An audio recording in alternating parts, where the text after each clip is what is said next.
Muchas gracias, doctor Armando Alcocid, por sus palabras, su introducción.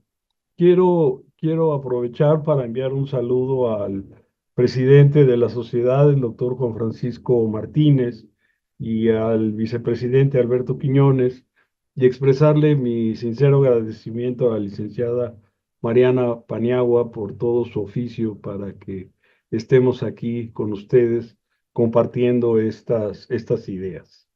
Eh, Me pareció importante hablar de los objetivos de desarrollo sostenible, particularmente mortalidad neonatal y en la infancia, porque mi interés es tocar puntos relacionados con la vigilancia epidemiológica de la mortalidad en estas edades. Déjenme empezar por mostrarles que México se compromete con la ONU y con el mundo en la Asamblea General de 2015 para desarrollar el compromiso de transformar nuestro mundo, la Agenda 2030 para el Desarrollo Sostenible. México es uno de los 204 países que firmaron este acuerdo.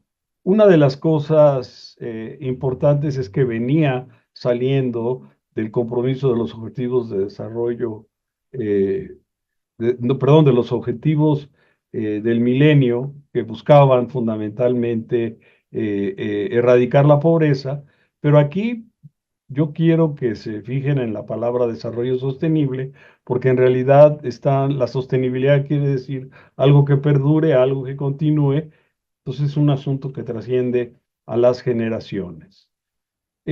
El compromiso de México es con 17 objetivos. Los objetivos del milenio no eran 8 y 3 eran relacionados con salud.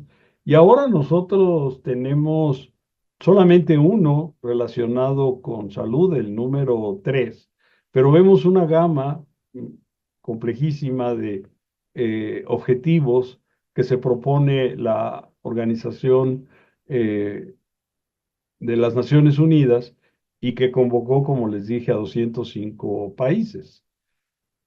En este compromiso, la meta número 3, lograr vida saludable para todos en todas las edades, tiene 9 indicadores directos y lo que se llaman los medios de implementación para los indicadores que son 4. Una de las cosas interesantes es que el indicador 3.2 tiene dos componentes, el componente de la mortalidad neonatal y el componente de la mortalidad en menores de 5 años, y la meta para el año 2030 es prevenir, digamos, disminuir todas las muertes prevenibles en los recién nacidos en estas edades. En el caso de las neonatales a 12 por 100,000 y en el caso de la mortalidad de menores de 5 a una tasa de 25 por 1,000 nacidos vivos.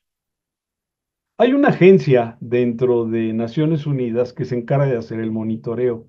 Todas, eh, todas las metas tienen un componente de seguimiento y el seguimiento lo hace lo que se llama la agencia en custodia. En este caso es el grupo interagencial para la estimación de la mortalidad infantil.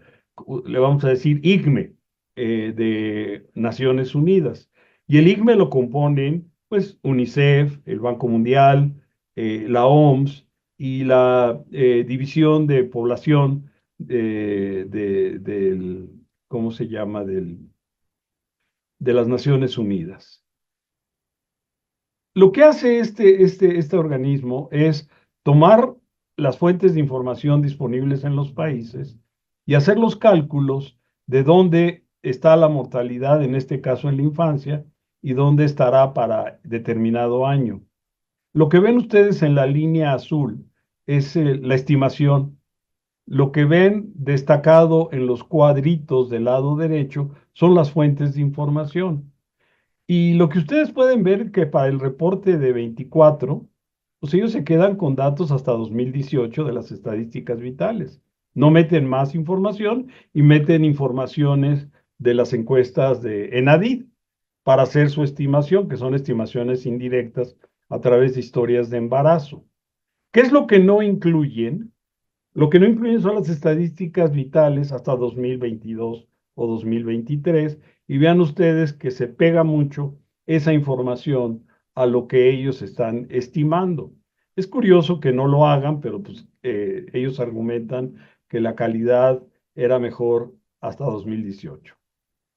El reporte que hacen en 2024 es que para mortalidad neonatal México va bien, tiene una mortalidad neonatal de 7.8 cuando la meta esperada es de 12, y para la mortalidad menores de 5 tiene una tasa de 12.8, o sea, la mitad de lo que sería la tasa de 25 por mil. En mortalidad materna ahí sí tenemos un rezago. Si en el reporte de la OMS hacen una especie de ordenamiento de países. México está en el lugar 80 de 167 con un score de 69. Esto no se refiere a salud, se refiere a los 17 objetivos. Y en el gráfico del lado derecho vemos cómo se comportan cada uno de los objetivos. Y el número 3, bueno, pues anda en alrededor de 75, pero en promedio es 69.3. Una de las cosas interesantes es que hay otras agencias que también hacen estimaciones de los Objetivos de Desarrollo Sostenible, y este es el Instituto para la Métrica y Evaluación de la Salud. En inglés es IHME, que es Institute for Health Metrics and Evaluation. Y bueno, pues ahí ustedes ven las tendencias, incluso colocando escenarios eh, intermedios, escenarios malos y escenarios buenos, y pues pasaron hace muchos años el promedio nacional lo que era la meta. Todas estas son buenas noticias, lo que dijo el IGME, lo que dice AHMI. ¿Qué es lo que dice INEGI, que tiene su página de reporte de los objetivos de desarrollo? Lo mismo. Ahí tenemos la tendencia en la parte superior de menores de 5 años y en la parte inferior de neonatal. Entonces ustedes se preguntarán, bueno, ¿y qué nos viene a decir Lozano? De nuevo, si todo está tan bien y andamos, ¿cómo se llama? Comportándonos de manera muy buena ante los compromisos mundiales. Bueno, pues vamos a ver la comparación entre las fuentes. Aquí en color verde está lo que reporta el CONAPO, luego en anaranjado está el INEGI, en azul oscuro está el ICME, de Naciones Unidas, y en azul claro está el AHMI, y vemos que la tendencia, pues no es la misma en términos de la magnitud, pero sí en términos de la dirección, con un brinco muy raro ahí de CONAPO, relacionado con el COVID. Si hacemos un zoom de la última parte, vemos que sí hay un margen de diferencia entre los datos registrados por INEGI y los datos estimados tanto por las agencias como por CONAPO. Es decir, lo que están haciendo en estas estimaciones es una corrección del subregistro. El INEGI reporta la información como la capta, y entonces ahí vemos una brecha que no es precisamente una brecha pequeña. Si lo vemos en términos de la mortalidad neonatal, aquí ya nada más tenemos 3 agencias. CONAPO no reporta la mortalidad neonatal. Vemos un comportamiento más o menos similar, una caída brutal en términos de la mortalidad neonatal de ICME, y después se aplana la tendencia. Se repite la cubeta esta de COVID que hace el INEGI, y seguramente todos sabrán que se debe a que la gente dejó de ir a registrarse las defunciones, y por eso da un fenómeno de caída de la mortalidad, pero en realidad no cae la mortalidad. Ahí están las estimaciones y lo que suavizan la tendencia. Haciendo el zoom, se ve muy claramente esa caída que tiene el INEGI en sus registros, ¿sí? Pero en realidad no está captando, digamos, el fenómeno de la mortalidad neonatal. Y al llegar a 2022, pues ya las estimaciones son muy similares. Ahorita vamos a ver la magnitud del subregistro. Si agarramos lo que dice el INEGI en su reporte de los Objetivos de Desarrollo Sostenible, pues la mortalidad de menores de 5 años en los estados del norte, desde 1995 ya se había pasado, incluso en el Distrito Federal y Aguascalientes, en la zona centro, en el año 2000, y los más rezagados son algunos estados de la zona del altiplano y del sur del país. En la neonatal tenemos un proceso un poco más lento, pero de todas maneras ya todos los estados pasaron la meta. Entonces, hay una buena historia en términos del compromiso, pero la pregunta es esta: ¿son de buena calidad los registros vitales en México para medir el avance de los objetivos de desarrollo sostenible? Yo hace rato les mostré el subregistro, ¿sí? Y entonces, ¿qué es lo que resumo yo en esta gráfica? Primero, que el subregistro de menores de 5 años no es homogéneo en el país. Lo que les mostré fue el promedio, pero hay estados donde es peor que en otros. Luego, los que estudian esto prefieren usar los métodos indirectos. Ya vieron lo que hace la agencia que está en custodia a nivel internacional de las estimaciones para México. Casi no mete las estadísticas vitales, ¿sí? Yo les hago dos preguntas. ¿Ustedes conocen intervenciones que hayan sucedido en México para mejorar el registro? Y si este subregistro ha disminuido a lo largo del tiempo. Y voy a tratar de contestar estas dos preguntas. Primero, usando un artículo que publiqué en la Gaceta Médica en 2008. Y luego, bueno, pues de alguna manera aquí mostrándoles un artículo aceptado para su publicación que sigue el mismo tono de lo que se publicó en 2008 y que en aquel momento me preguntaba si es posible seguir mejorando, y ahora afirmamos que está disminuyendo el subregistro, pero no se elimina. Este trabajo lo hice con investigadoras de la UNAM, de la Fundación Carlos Slim, ¿cómo se llama?, de la HMI, y un servidor. ¿Cuáles son las intervenciones que se han realizado para mejorar el registro de las defunciones? Si estoy entre salubristas, como me imagino, algunos de ustedes estarán conscientes de la búsqueda intencionada de muertes en menores de 5 años. Esta intervención se desarrolla en 2002 y les puedo decir que un servidor fue el causante de ese tipo de proceso. Nos dimos cuenta en el hospital de Durango que había más muertes en el hospital que en todo lo que reportaba el Estado. Y lo que pasa es que las defunciones no las iban a reportar las familias al registro civil, y por lo tanto INEGI no captaba esas defunciones. Hicimos toda una argumentación con INEGI, empezamos a sacar fotocopias de los certificados de defunción, les pedimos a los estados que bajaran esa información al SED, y de esa manera teníamos ya una revisión del número de defunciones que se buscaban de manera intencional con las fotocopias del certificado de defunción. Fue tan exitosa esta intervención que en 2011 se echa fuera la fotocopia porque se le pone una copia extra al certificado de defunción. Entonces, esa copia extra se queda ya en donde se expidió el certificado de defunción para que se realice el registro en el SED. Y entonces puede haber una confronta a finales de año entre la DGIS y el INEGI, y entonces corregir el número de defunciones que INEGI había captado en sus procesos de captación en las oficialías del registro civil. En 2017 se genera el registro electrónico de las defunciones en vigilancia epidemiológica, el REDVE. Y esto también trae una implicación sobre el registro de las defunciones infantiles, porque de alguna manera tiene una posibilidad de captar más de las que se estaban captando. Entonces, como quiera que sea, el país y sus instituciones dentro del área de salud han hecho esfuerzos para mejorar el registro. ¿Cuál ha sido el efecto de esto? Esto es un análisis realizado como parte de la publicación que les mostré, que no sé cuándo la vaya a publicar la Gaceta Médica, pero está aceptada.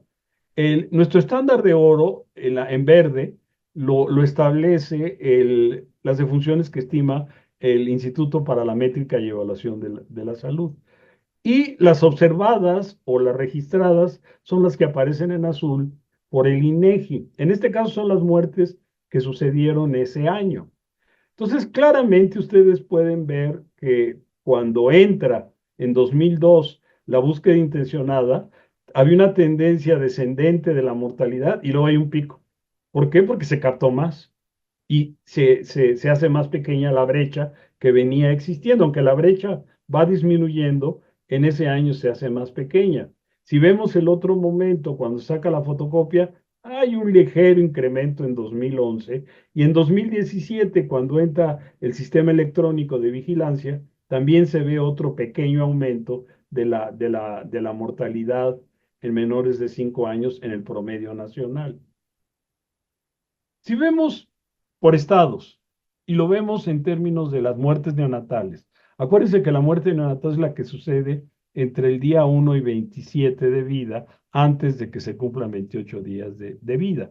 Y lo que vemos aquí es que el subregistro de las muertes neonatales en Oaxaca, pues va disminuyendo a lo largo del tiempo. Y aquí tenemos un incremento de la mortalidad en Oaxaca antes de 98, después una caída, el incremento por la intervención de la búsqueda intencionada.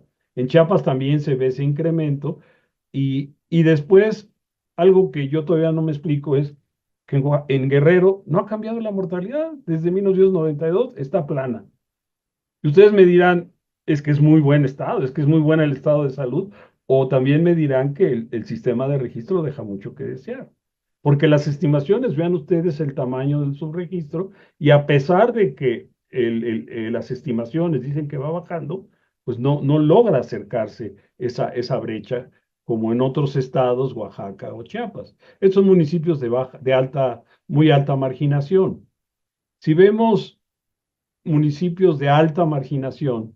Yo aquí lo que les quiero mostrar es cuál es el papel de un sistema de vigilancia epidemiológica. Pues detectar incrementos, o sea, detectar brotes, que se mueve el valor esperado y que aumenta.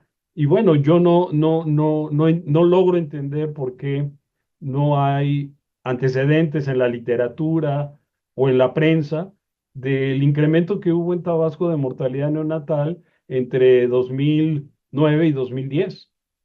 ¿Sí? Este brinco no está documentado. El brinco que está dándose en Durango de 2001 a 2002 es por la búsqueda intencionada, pero después sigue aumentando la mortalidad. Vean hasta dónde llega en el año de 2011 la mortalidad. Quizás es artificial por la copia del certificado de defunción, pero de todas maneras, aún siendo artificial, el sistema de vigilancia epidemiológica, tanto estatal como nacional, debería de decir, oye, hay un aumento en la mortalidad neonatal. No puede ser. Vamos a buscar cuáles son las razones. En Sinaloa sucede lo mismo, un incremento que no se explica. Vean ustedes el incremento en Tamaulipas de la mortalidad neonatal. Y yo no les estoy aquí enseñando nada que ustedes no hayan visto. Simplemente, pues los ojos no ven lo que no quieren ver. Y el incremento de esta mortalidad no está documentada ni la causa, ni la edad, ni la institución donde sucedió. Estados ricos de muy baja marginación, como Nuevo León y Coahuila, también presentan estos incrementos. Incrementos que, repito, el sistema de vigilancia no lo está diciendo. ¿Por qué no lo dice? No lo sé. Estados que tienen un buen registro.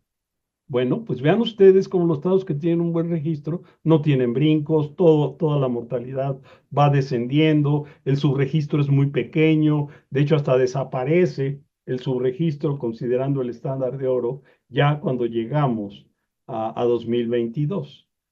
Entonces, si le ponemos los fríos números y clasificamos las muertes de menores de 5 años por edades, vemos que la mortalidad en la primera semana de vida, INEGI registra 8.751, el Instituto para la Métrica estima 9.180 con un intervalo de incertidumbre grande. Bueno, pues eso representa un 4.9% de subregistro.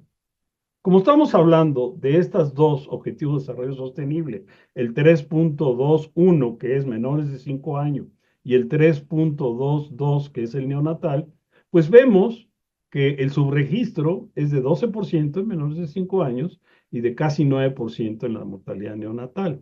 Si queremos analizar este cuadro, yo aquí les traigo una visión muy rápida.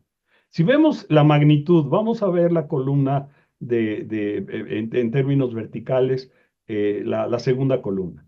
35% del número de muertes suceden en la primera semana. 51%, que son las antes de un mes, son las neonatales. 29% en el periodo postneonatal y 80% en menores de un año. Ahora, el subregistro sucede en todas las edades, va cambiando, pero lo importante que se ve aquí es que ningún nivel de subregistro es estadísticamente significativo.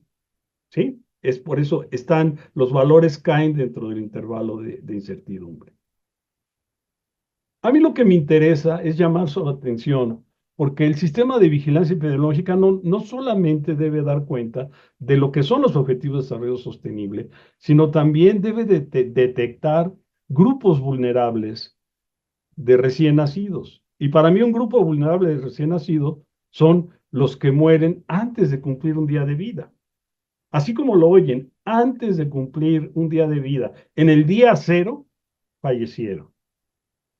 Esta es la tendencia de 98 a 2022 usando las estadísticas de defunciones de INEGI.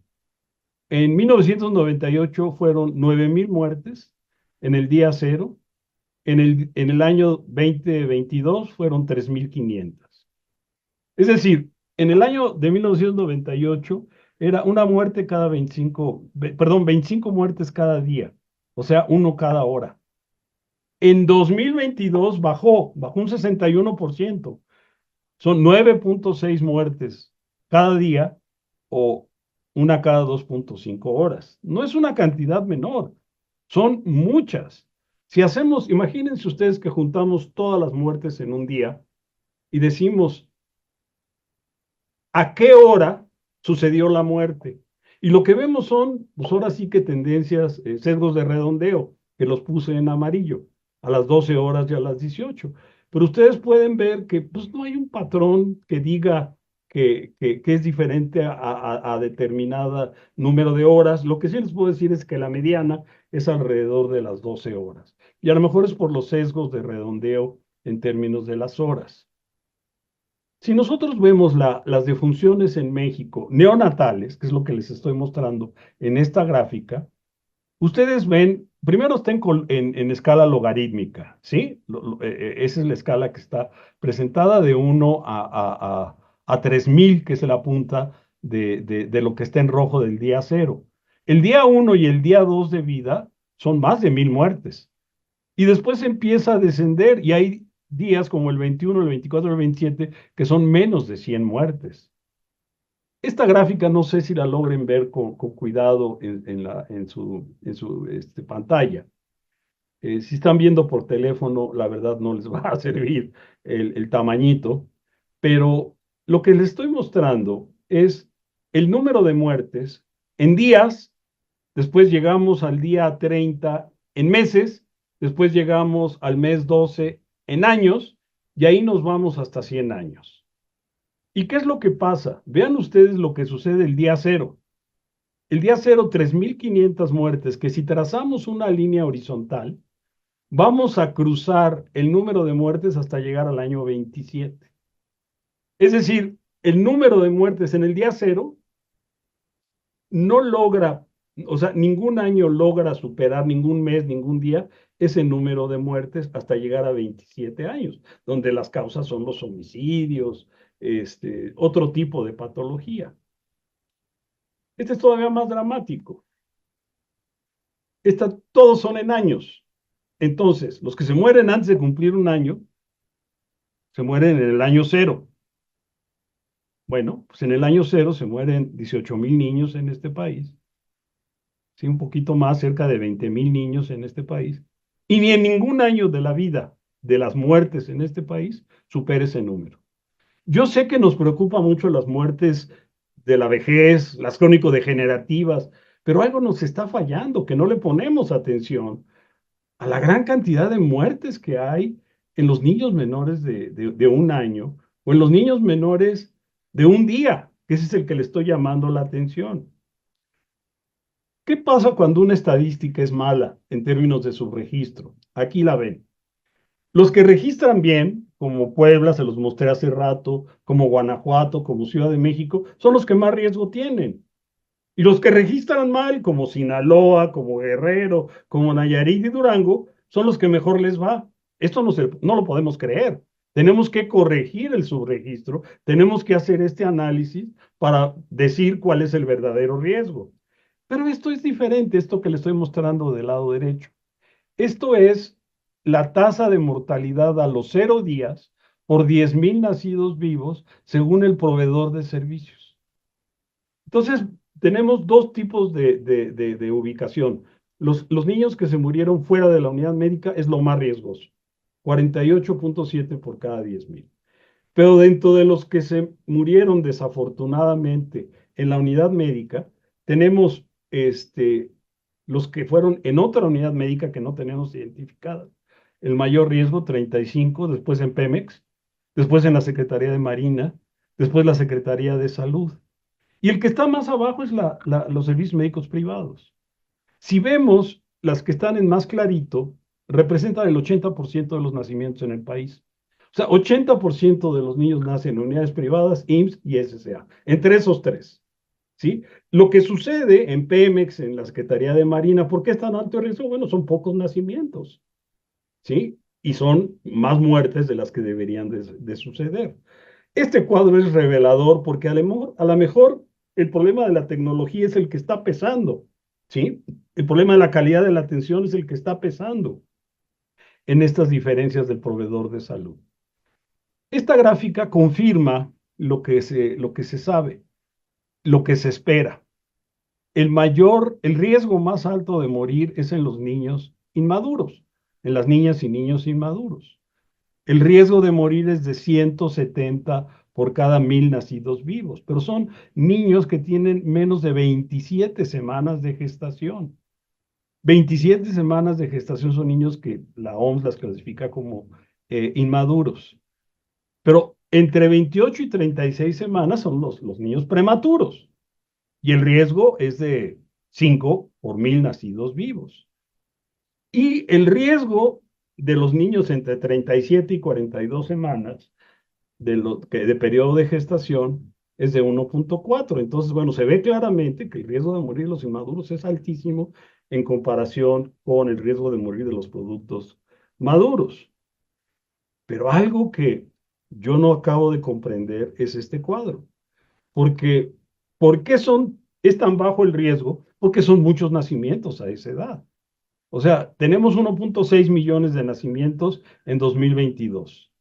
Y de ese 1.6 datos del SINAC. Y de ese 1.6, 92% son productos a término. Son niñas y niños que cumplieron su gestación completa.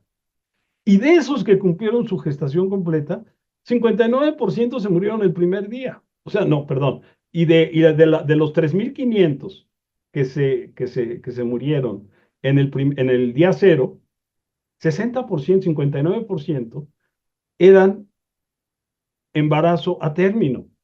Entonces yo me pregunto, ¿cómo un embarazo a término va a tener menos de un día de vida? Si la familia le echó 9 meses de ganas, si el sistema de salud hizo su vigilancia en términos de la consulta prenatal, si lo atendió una persona capacitada para hacer reanimación, ¿por qué es tan alto ese número? El riesgo es más alto en el prematuro, por eso lo vemos en el lado izquierdo, pero el volumen es brutal. Y ahí está la tendencia, que lo que más llama la atención de la tendencia es que a partir de 2016 se aplana, deja de disminuir el riesgo de morir en los niños de 0 días de vida. ¿De qué se mueren? Y esto son las causas.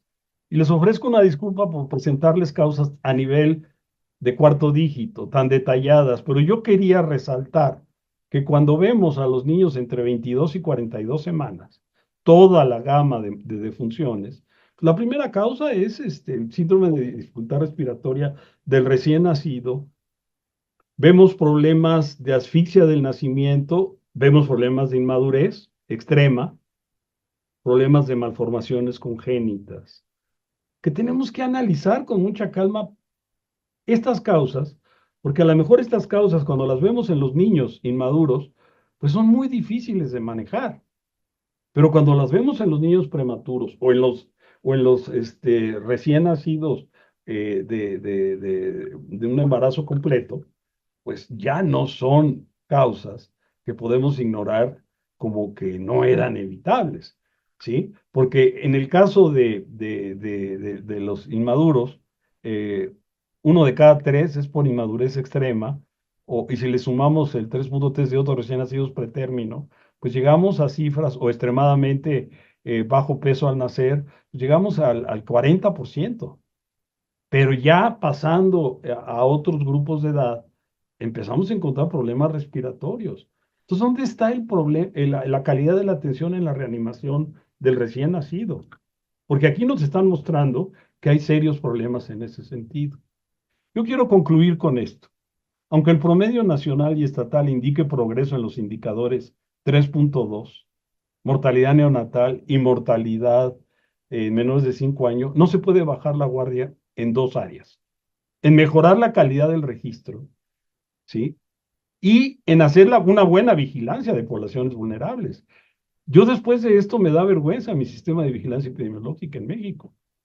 Y por eso hago la pregunta: ¿está funcionando adecuadamente o necesita mayor supervisión y oficio? Porque yo no veo supervisión en términos de que estén realmente haciendo un seguimiento de estos incrementos de la mortalidad o de la mortalidad de poblaciones vulnerables. El estudio de las muertes neonatales son una prioridad nacional y en particular las que suceden en la primera semana de vida. Yo les decía el 30% están ahí de las menores de 5 años. Es un problema de calidad de la atención, es un problema de personal no capacitado, es un problema de falta de equipo para la reanimación, ¿o qué es? Y no sé si tengan ustedes la respuesta. Y bueno, pues confirmamos de que como todo el mundo, el riesgo de morir el primer día de vida es mayor en los nacimientos de inmaduros. Pero es una pena, es una desgracia que en México 60% de las muertes ocurran en nacimientos de embarazos a términos. Esto nada más es para enfatizar el asunto a nivel mundial. Tanto la OMS como la UNICEF como Save the Children sacaron el año pasado que había sucedido 1 millón de muertes en el primer día de vida en el mundo. ¿Sí? No es un problema nuestro, es un problema de todo el mundo, pero sí necesitamos ponerle más atención en México. Yo les quiero agradecer a Itzuri Castillo por su trabajo que me permitió dar esta plática, a María Jesús Ríos también, a Juan José González, ahí tienen ustedes mis datos. Y cierro con esta frase de Hans Rosling, uno de los pensadores que más me inspiran, y que yo les hago pensar en que sí necesitamos los números, pero necesitamos mucho más cosas para entender al mundo y no solamente números. Les agradezco mucho su atención y quedo a sus órdenes para atender preguntas o aclaraciones. Muchas gracias.